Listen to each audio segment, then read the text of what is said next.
नमस्कार, रेडियो मनी9 पर आपका बहुत बहुत स्वागत है। मैं हूं आपके साथ अभिषेक गुप्ता और अब समय हो चला है हमारे डेली पॉडकास्ट कॉर्पोरेट सेंट्रल का। भारतीय कारोबार का कितना हिस्सा बेचेगी वर्लपूल? सियाट को मिला कितने का जीएसटी नोटिस? अब किस लिए कर्ज लेगी गो फर्स्ट? बताएंगे आपको। और इसके अलावा भी होंगी कॉर्पोरेट जगत से जुड़ी कई और बड़ी खबरें। तो चलिए शुरू करते हैं कॉर्पोरेट सेंट्रल। वर्लपूल कॉर्प ने गुरुवार को कहा कि वह अगले साल तक वर्लपूल ऑफ इंडिया की अपनी 24% तक की हिस्सेदारी बेच देगी।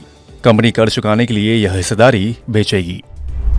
टायर कंपनी सियाट को 1.98 करोड़ रुपए का जीएसटी डिमांड नोटिस मिला है। वडोदरा के सीजीएसटी और सेंट्रल एक्साइज के अतिरिक्त कमिश्नर ने यह नोटिस भेजा है। इसके अलावा कंपनी पर 18 लाख रुपए का जुर्माना भी लगाया गया है। कर्ज संकट में फंसी एयरलाइन कंपनी गो फर्स्ट के अलग अलग मामलों में फंसे अपने करीब 12,000 करोड़ रुपए की वसूली के लिए कर्ज लेगी। यानी कंपनी के पास केस लड़ने के पैसे नहीं हैं और वह इसके लिए बैंकों से अलग से कर्ज की मांग कर सकती है।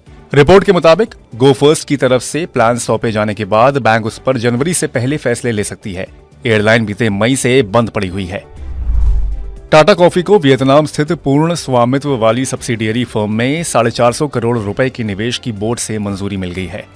इस रकम से Tata coffee Vietnam company 5,500 tonne अतिरिक्त क्षमता की फ्रीज ड्राइड कॉफी फैसिलिटी स्थापित करेगी।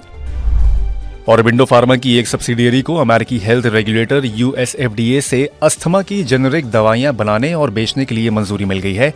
बुडेसोनाइड इनहेलेशन सस्पेंशन नाम की यह दवा बच्चों में अस्थमा के इलाज के लिए काम आती है। सरकारी कंपनी आरईसी के बोर्ड ने वित्त वर्ष 2023-24 के दौरान बोराइंग बढ़ाकर 1.5 लाख करोड़ रुपए करने को मंजूरी दे दी है। पहले कंपनी की मौजूदा वित्त वर्ष में 1.2 लाख करोड़ रुपए जुटाने की योजना थी। Company bond, debenture, term loan आदि के जरिए यह रकम जुटाएगी।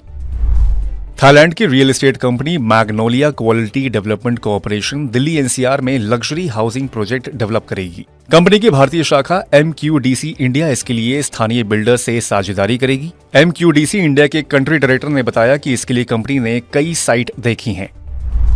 फाइनेंशियल टेक्नोलॉजी स्टार्टअप पेयू अगले 12 महीने के भीतर आईपीओ ला सकती है। कंपनी के प्रमुख इन्वेस्टर प्रोसेस के सीईओ एरविन टू ने यह जानकारी दी है।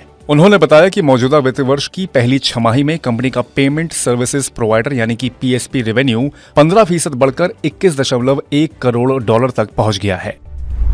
टाटा समूह की कंपनी टाटा टेक्नोलॉजीज की गुरुवार को 140% प्रीमियम पर बम्पर लिस्टिंग हुई है। ये शेयर बीएसई और एनएसई पर 1,200 रुपए पर लिस्ट हुआ, जबकि इश्यू प्राइस सिर्फ 500 रुपए था। कारोबार के अंत में यह शेयर बीएसई में 9.5% की उछाल के साथ 1,314 रुपए 25 पैसे पर बंद हुआ।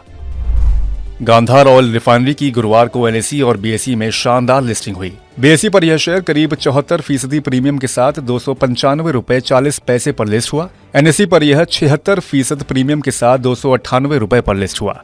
इसका इश्यू प्राइस 169 रुपए था। कारोबार के अंत में यह शेयर बीएसई पर करीब 2% तेजी के साथ 301 रुपए 50 पैसे पर बंद हुआ।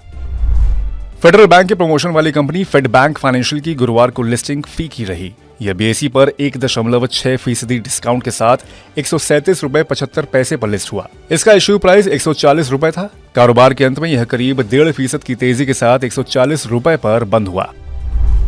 एथर इंडस्ट्रीज के सूरत स्थित केमिकल कारखाने में आग लगने से 7 कर्मचारियों की मौत हो गई और 24 घायल हुए हैं।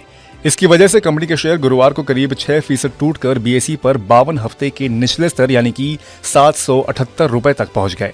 कारोबार के अंत में इसके शेयर 780 रुपए 60 पैसे पर बंद हुए। तो आज के कॉर्पोरेट सेंट्रल में फिलहाल बस इतना ही। ये पॉडकास्ट आपके लिए तैयार किया था हमारे सहयोगी दिनेश अग्रहरि ने। बाकी बिजनेस, पर्सनल फाइनेंस और कॉर्पोरेट जगत से जुड़ी और खबरों के लिए सुनते रहिए रेडियो मनी9 और डाउनलोड कर लीजिए हमारे मनी9 ऐप को। हमेशा की तरह मैं हूं आपके साथ अभिषेक गुप्ता। अभी लेता हूं विदा। धन्यवाद।